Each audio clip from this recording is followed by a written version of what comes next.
Hi friend, welcome to the Quiet Connections podcast. Do you feel anxious and not good enough in social situations? Feel like you're weird, broken or don't fit in? You are not alone. Join Hayley and Stacey on a journey to quiet confidence, picking up key insights to help you feel more calm and confident, so you can finally speak up, join in and feel like you belong too.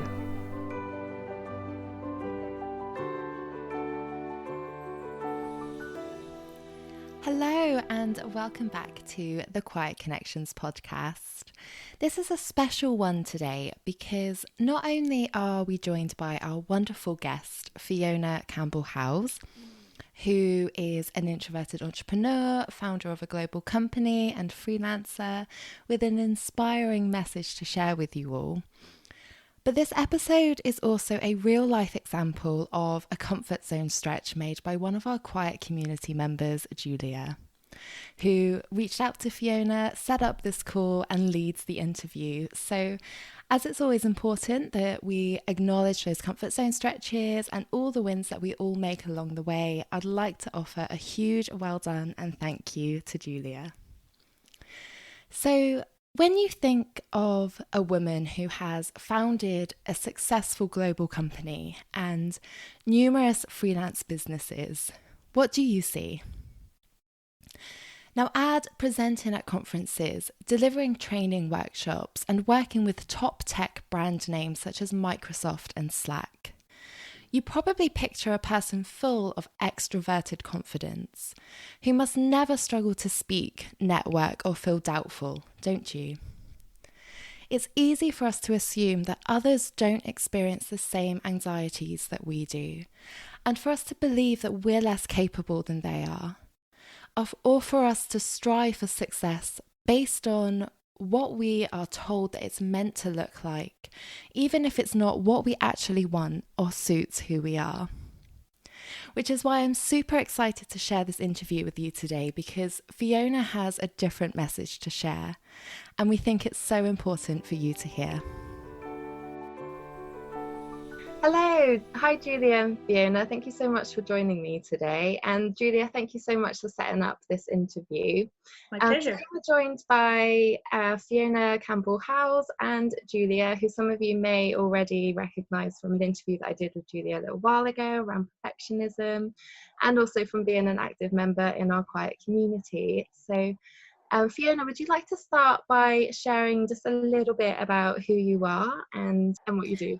Sure, yeah. So I'm Fiona Campbell-Howes. Until very recently, I was the founder and CEO of Radix Communications, which is a copywriting agency, a specialist technology copywriting agency based here in Penryn in Cornwall.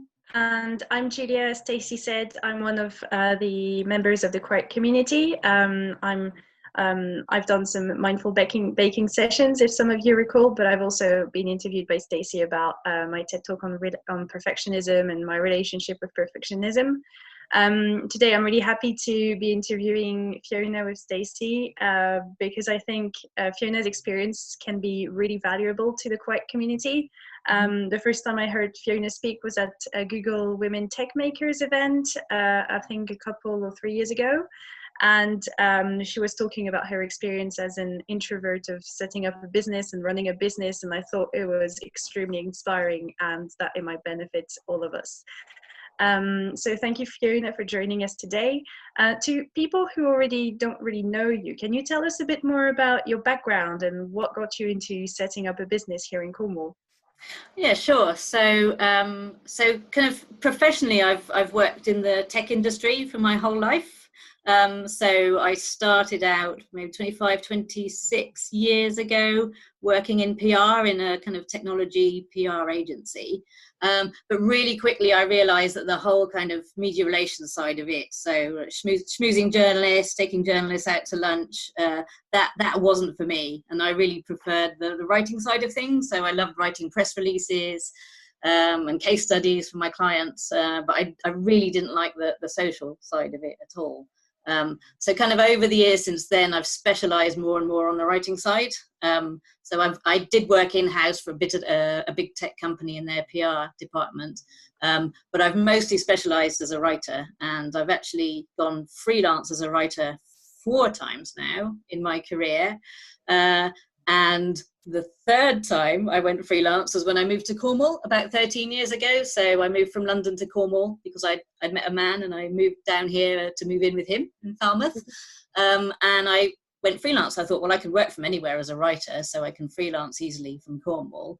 But what happened was, like, just work kept coming. There was kind of more and more work. There was more work than I could do myself. So I thought, well, at this point, I could like just pass it off to other people, or I could hire people and start an agency. So that's what I decided to do. So 13 years ago, I set up Radix, grew it to a team of about 17 people. And then a couple of years ago, sold it to the other 2 directors.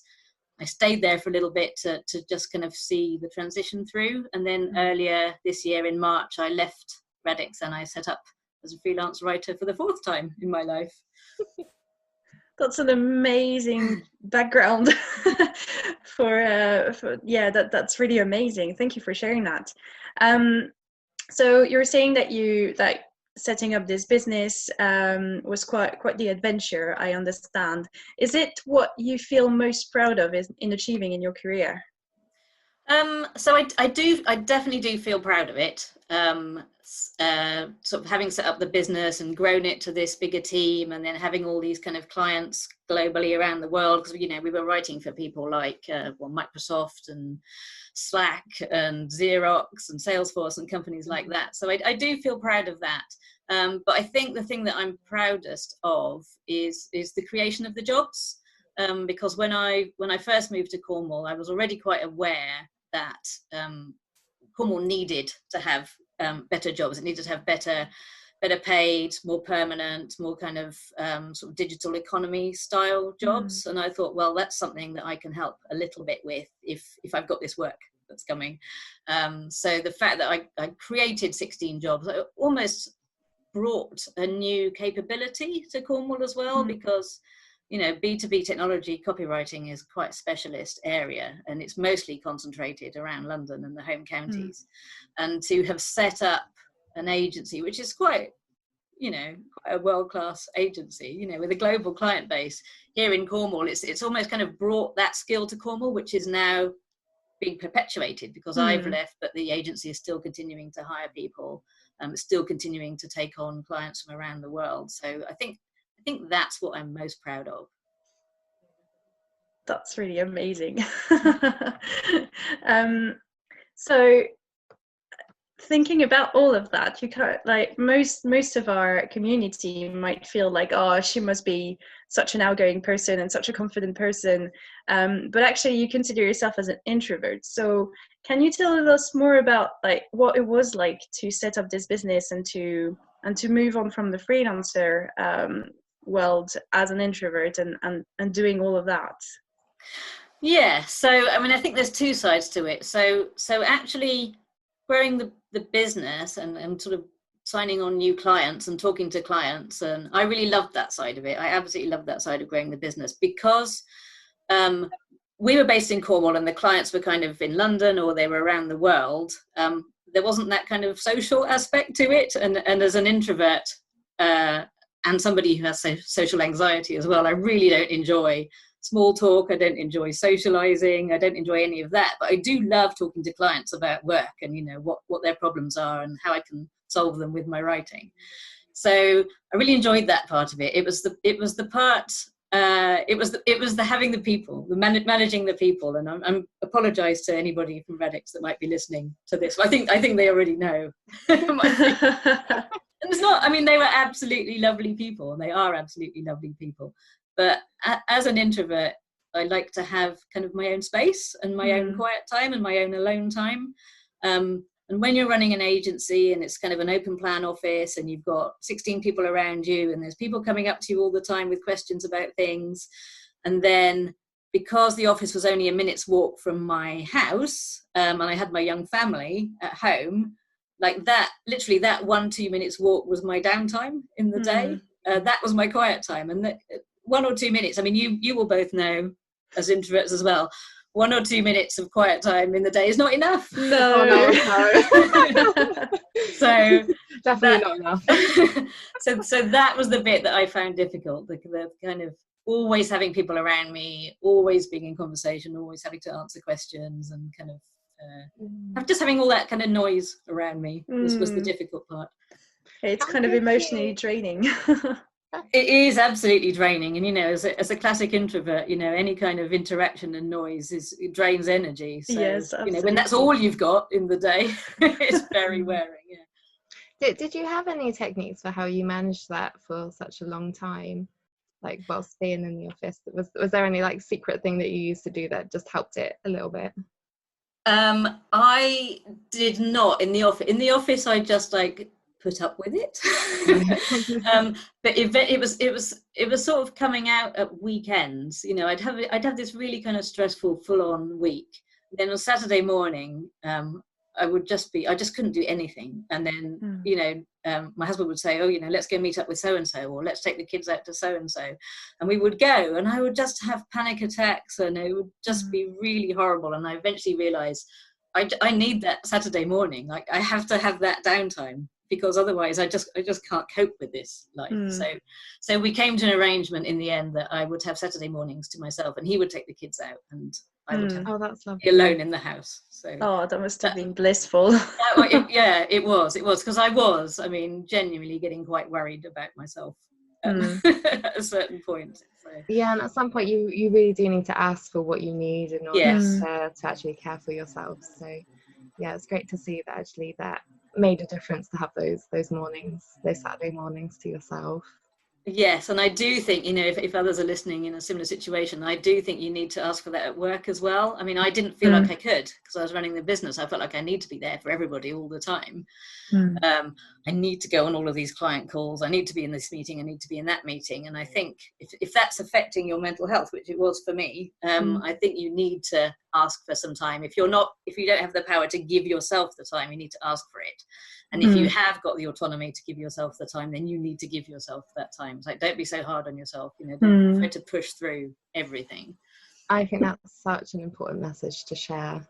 Yeah, definitely. Definitely a powerful message here, because most of us don't necessarily have the confidence or have the courage to actually ask for what we need. Sometimes we haven't even identified what it is that we need, when actually it's just some quiet time. And especially at work, it's so hard to have other people who kind of understand the importance of quiet time for us, and that's a really powerful message to hear from somebody who used to run a business. Like there is space for quiet time, and you can ask for that to be arranged. That's really, really powerful, I find. Definitely, and I think a lot more employers are kind of understanding this now. I've seen a huge change in the last sort of 10 or 15 years in kind of understanding of different personality types in the workplace, and understanding of mental health issues as well. So, I know as an employer that if somebody came to me and said, I'm really struggling with this, and I'd like to, change my kind of working schedule to be like this for my own mental health, then I'd be really, really willing to do that, because you want your people to be at their best. And I think a lot more employers are really aware of that now, much more so than sort of 15, 20 years ago. Absolutely, yeah. And I think it is an important thing to acknowledge, and that actually there are many different ways in which we can actually work. Like, our work days don't always have to be like that traditional 9 to 5 or anything. And I think just having those conversations, like employers and employees having those conversations and coming to an arrangement, can be such a fantastic thing to actually ensure that people are working at their most productive, and that they're feeling comfortable. And I know from my personal experience, social anxiety in the workplace was a real barrier, and I just was almost like falling to pieces whilst trying to hide the fact that I was feeling so anxious and that I was struggling to talk to customers and struggling to talk to my boss and things like that. And yet when I look back on it, I kind of see that, like, if I'd actually just taken a little step towards communicating that to my boss, then I actually think that she would have been really, really understanding. Yeah, definitely. And I think it takes time to even understand in yourself what you need. Yeah. So I wasn't aware really for a long while that I needed those Saturday mornings to myself. And then as soon as I became aware of that, it's like, oh, wait, I can make that happen. And that was a huge difference. That made a huge difference to my life. And now that I'm freelance again, I've realized that because I'm an introvert, after every kind of client call or conversation, I need to have some quiet time. So I now schedule that in for myself. So if I've got an hour long client call, I will just schedule in like half an hour of downtime after that, when I'm just going to do nothing but stare into space. I just need that time to recover. I kind of wish I'd pushed for that more for myself while I was running a business, because I didn't feel like I could as a business owner. I felt like I had to be there for everyone and do everything. And it would have helped me a lot more if I had been honest with myself and my team and said, I need to build this time in for myself. Yeah. Would you say that that's something that you would encourage all business owners to make sure that they're doing? Yeah, and I think because you're right that people won't always come forward, and so they might not even know what it is they need. So I think if you're a good business owner and you care about your team, then you'll notice signs that people are not enjoying themselves, that they're feeling under too much pressure, and often like it's not a big change that has to be made to make them feel better. So it might be something like just letting people work from home, and I think COVID-19 has been really good for that. So it's been great. A lot of business owners now realise that people can work from home and it's fine, and they're not going to be skiving off. They are actually going to be doing work, and they're probably going to be more productive if that's the environment they like being in. So I think if you're feeling like that at work, definitely talk to your employer about it. But if you're an employer, then definitely be aware that your team might be facing these issues and kind of look out for little signs. And also give yourself permission to have that time as well that you need. Absolutely. Yeah, I think that's probably one of the most difficult things. That's as the leader, you want to be there. You want to be seen to be there. You don't want to be seen to be like weak in any way. So you feel like you have to handle every situation, you have to be confident in every situation, you have to be on all the time and there for people. And I think, it does help to be a bit more honest with yourself and your team about what you actually need. Yeah, it's always that question around like being honest with yourself and being a little bit vulnerable to allow yourself this kind of confidence around acknowledging your own needs and making sure they are respected and you respect them yourself. And it's appearing a little bit vulnerable, but actually to the better, because that means that not only you're honest with yourself, but you're also honest about who you are and how you're feeling with your team, and they might relate and they might feel you're kind of more understanding and more empathetic as a leader. And I feel, to me, these are really important. I know that for me, knowing that my boss kind of allows for some time for themselves or conscious of like their own mental health kind of means that they will be for other people, and I would feel more comfortable as a member of staff with that sort of more empathetic leaders. So I do feel that's a good quality. Yeah, I definitely agree with that, and I think it is something that's difficult, especially, I mean, Julia, you're a perfectionist and I'm a perfectionist, and so there was that whole side of it as well. It's not just the I'm introverted, I need quiet time, but it's I'm a perfectionist and I need to be this perfect leader, and I need absolutely to be and like on it in every situation, and and like be 100% all the time and be there for everyone and make sure I'm the best all the time so that people can rely on me. That's absolutely it. We can be really hard on ourselves. Like I never felt like I could take a holiday. I took holiday, I had time off work, but I worked through every single holiday, through every bank holiday, because I felt like that's what I had to do. That was my perfectionism driving that. So I can't be seen to like relax and take time off. When actually this is exactly what you must have needed. Exactly. And looking back, realizing all of that, how does that make you feel? It makes me, I am actually grateful that I've had this experience of running a business, because it was very high pressure because I made it very high pressure. I was quite hard on myself. And I am grateful that I've had that experience to learn what I actually need and how I actually want to work and how I want to kind of interact with people. So I think if I hadn't gone through that experience, I wouldn't really know myself as well as I know myself now. Yeah, so everything happens for a reason. Even like what we consider to be bad things actually are just learning experiences. So yeah, that's amazing. Yeah. And so looking at your freelance activity now, with all that knowledge that you've gained from leading Radix and all that knowledge about yourself and your needs that you've gained so far, how does that kind of is conveyed through within your freelance activity? So I am now I'm a lot better at organising my time. So I know from experience how I want to work and how I don't want to work. So I'm a lot better at that. I know what kind of clients I want to work with and what kind of clients I don't want to work with. So I'm kind of pickier about the kind of work that I do. And I know what I want to get out of working now. So I think one of your questions was around, how do you get the confidence to follow your dream? And I think my thought on that was, be sure that it is actually your dream. Because when I thought, I'll come down here and there's all this work, so I'll set up an agency. That wasn't my dream. That wasn't what I really wanted to do out of life. I just thought I should. I thought that was the should word. Yes. So now I know what I want to do, and I don't want to kind of build and grow a business and like be always focused on growth and targets and doing better this year and the next year than this year.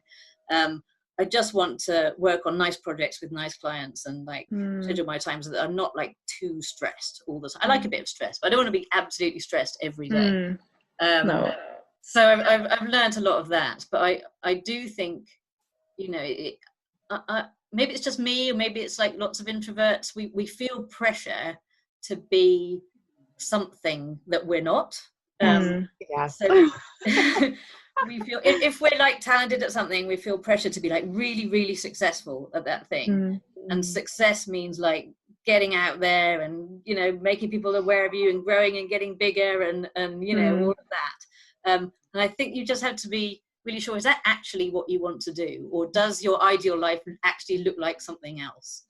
Oh, I love that so much. I've been having multiple conversations with clients recently about this idea of like success and like people even just recognizing good qualities in themselves as being like, it has, like, if they're not doing something grand or something big, and it has no meaning and that it doesn't count. And like I just keep having these conversations where actually the more and more we explore that, the more we realize that actually it's the really small things in life that can be really meaningful.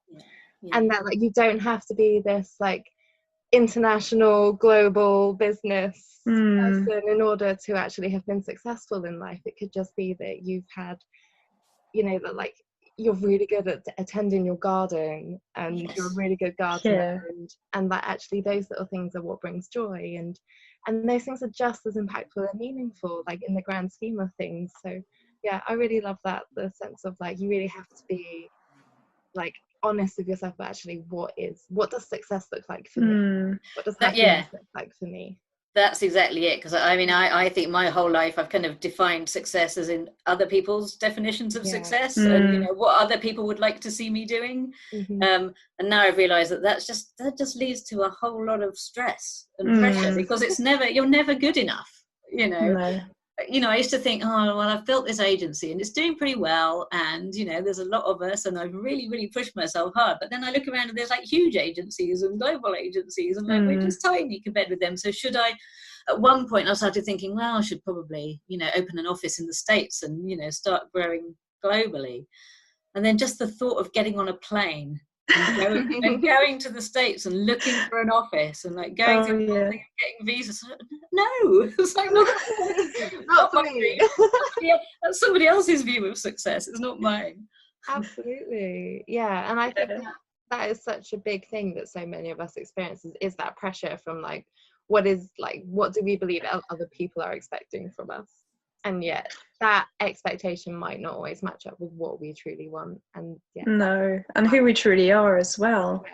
Like, that's I think the earlier in your life that you can disentangle those things, the more enjoyable your life's going to be. Because if you spend, I'm nearly 50 and I've spent a lot of my life trying to live up to other people's visions of success, and it's just led to a lot of mental health issues for me. I've been through periods of panic disorder, I have anxiety attacks, I'm still agoraphobic, I can't really travel. So, and all of that is from trying to live up to somebody else's ideal of what I should be doing. And do you think this is the sort of like message that society in general is kind of conveying at the moment? And this is kind of like, we should live up to what society's expectations for people are?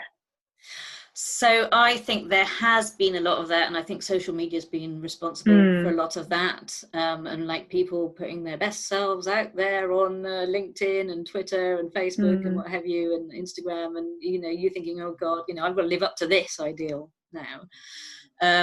I think that the pandemic has almost reset that. It's been a kind of global reset for everybody. It's really interesting about what actually does matter, and what do we want out of life, and can we continue to live at this pace, because it was just getting ridiculous. Even me, I was like up to London like every week on the train, like first train in the morning, 1 hour meeting in London, then back on the train, like 12 train in a day for one meeting. Awful. I've done that too, and it was tiring, exhausting. And now we know we can just have that meeting by Zoom, and then you've got 12 hours back. I must admit, I'm finding you very inspiring, Fiona, because like you have gone from what on the outside a lot of people would have perceived as being like the dream of like this big agency, global clients, and then actually you've been like, no, that's not for me, that's not who I am, and I'm going to go back to freelance and more like intimate one-to-one type thing, which I actually feel like is quite a thing like for introverts. Like we prefer that intimate one-to-one type basis, and having that freedom to actually care for ourselves and take time for rest. But that's actually quite interesting, because the role of a freelancer, you're kind of on your own, and you need to have that income coming, and you need to generate those leads. So to me, it kind of feels that for an introvert it might still be quite of a challenge, because you still need to generate those leads, you still need to network and to get this pool of clients that you can work with to guarantee that income. So how do you do as an introvert to guarantee to kind of lead your freelance activity? So that is an interesting one, because sort of mid 2000s, late 2000s, when I started Radix, the kind of prevailing thing was you have to go out and network. You have to go to kind of actual physical networking events and meet people, strangers, and talk to them. And that, I just found that utterly terrifying. And I know lots and lots of people find that utterly terrifying. And I forced myself to do it because I'm driven, and I thought it was the sort of thing that I had to do. So I forced myself to do it. And I realised that, well, first of all, I realised it's not actually that bad when you actually get there. But I still didn't really like it. And I also realised I wasn't getting any business that way. It's like that wasn't working for my business. So, and what was working for my business was sort of online networking. So definitely being on LinkedIn, that's where... in my freelance days and now, that's where most of the work comes from. So it's far, far more valuable for me to kind of nurture relationships, like kind of professional relationships on LinkedIn, than go to networking events. And I think that's important for introverts to know. It's like there's no one route. You don't have to go to physical networking events. Like, you absolutely don't have to. You can get business in other ways, and LinkedIn in particular professionally is really good for getting business. So once I realized that, I was quite happy and like minimized the number of networking events that I actually went to. It's actually interesting, because to actually realize that physically going to networking events didn't bring you any sort of work, whereas going online and meeting with people online in a much more comfortable way was actually the best way for you to get those clients as well. So do you think in here there's some sort of like, because you felt more confident going online, then your personality kind of came across much better than going to physical networking events? I don't think, to me, it's not to do with my personality. Mm-hmm. I really admire people that like really put their personality out there on LinkedIn and on other social platforms, because that's not me. I'm a very kind of closed person. I don't really like my personality to come across. What I want to come across is my capability, my experience, my ability to actually do the work. So I feel confident that comes, and especially as a writer, because writers, you're not, speaking is not the thing, speaking is not what we do. So writing is what we do. So like on the internet, you can put your writing forward, your writing's there and it kind of speaks for you. So from my point of view, that's worked really well, much better than in-person networking. I love that, because what I heard there is that actually you're utilizing your strengths and you're working to your strengths, and actually that's what has been successful, is you just acknowledging, this is what I'm good at and I'm gonna use that to its most advantage. Yes, absolutely. Yeah. So, speaking is not the best advertisement for my skills. But you say that, but at the same time, I'm sure you've had to speak to people and you had to deliver presentations before, and you kind of put yourself forward during, like, for public speaking and such events. How did you cope with those? Yeah, so that's a really good question, because I mean, you've asked me to come on this interview because you saw me present at the Google Women Tech Makers event, and I think you may think that I came across as very confident. Absolutely, you did. But I can assure you that I felt exactly the opposite. And although I have done a number of speaking engagements, I really don't enjoy them. And so, for the kind of 5 or 25 minutes that I'm on stage speaking, that's fine. But then after that, I just go to pieces. So, after you saw me speak, I had to go and sit down in the dark corner where nobody could see me, because otherwise I would just be having panic attacks. So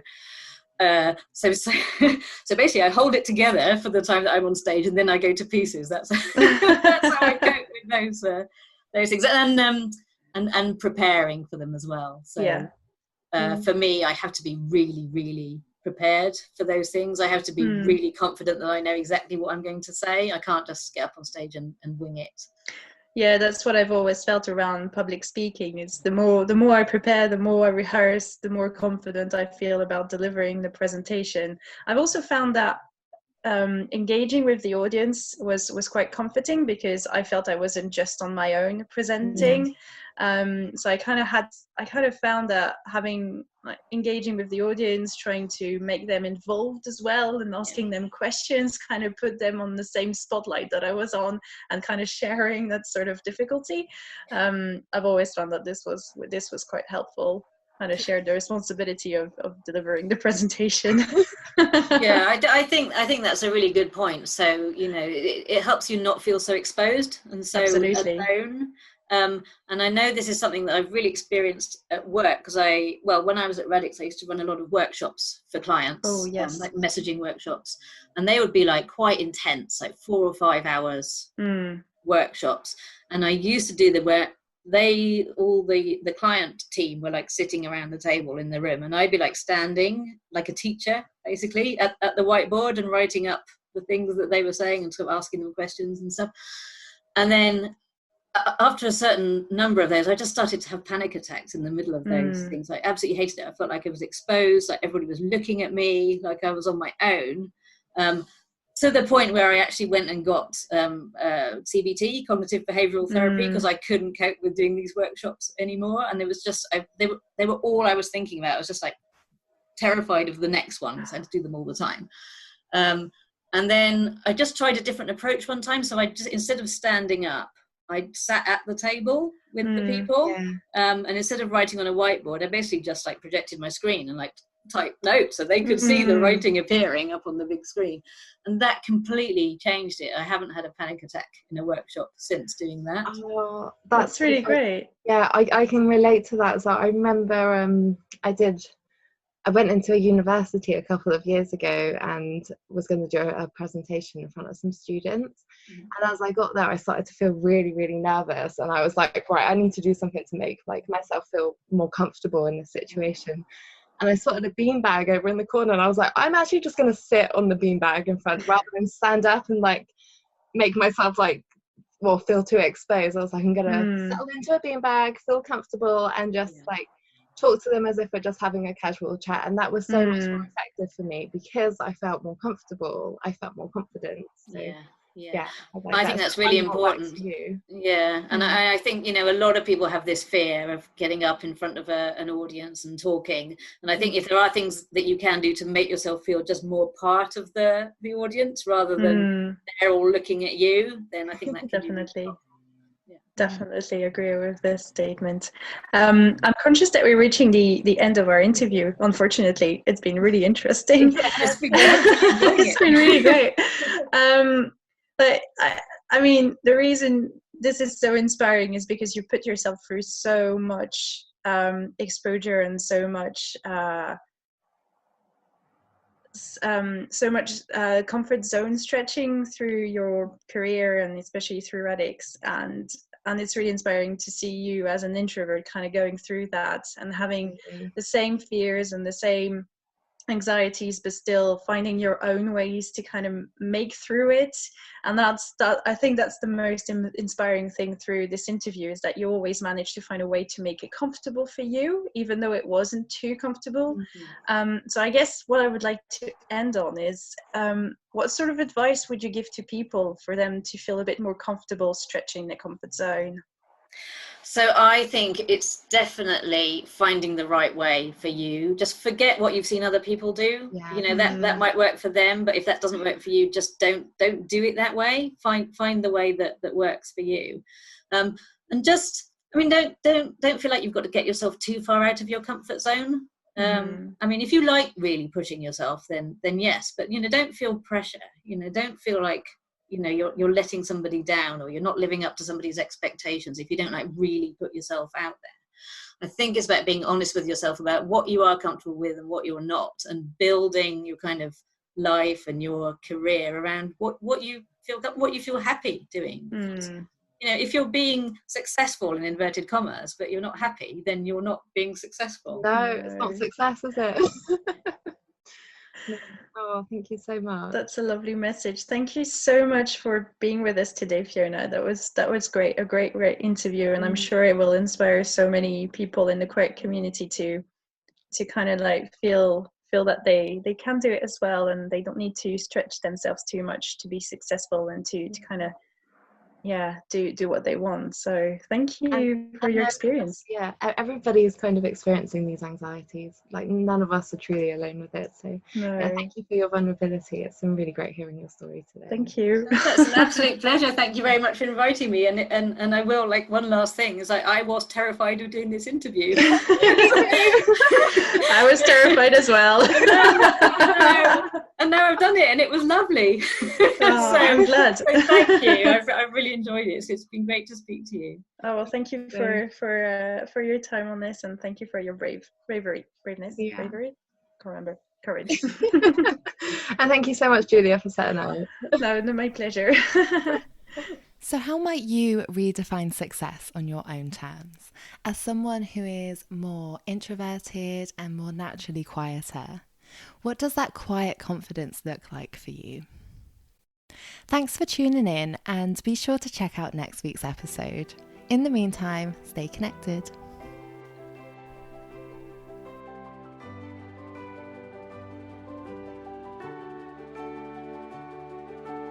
Thanks for listening.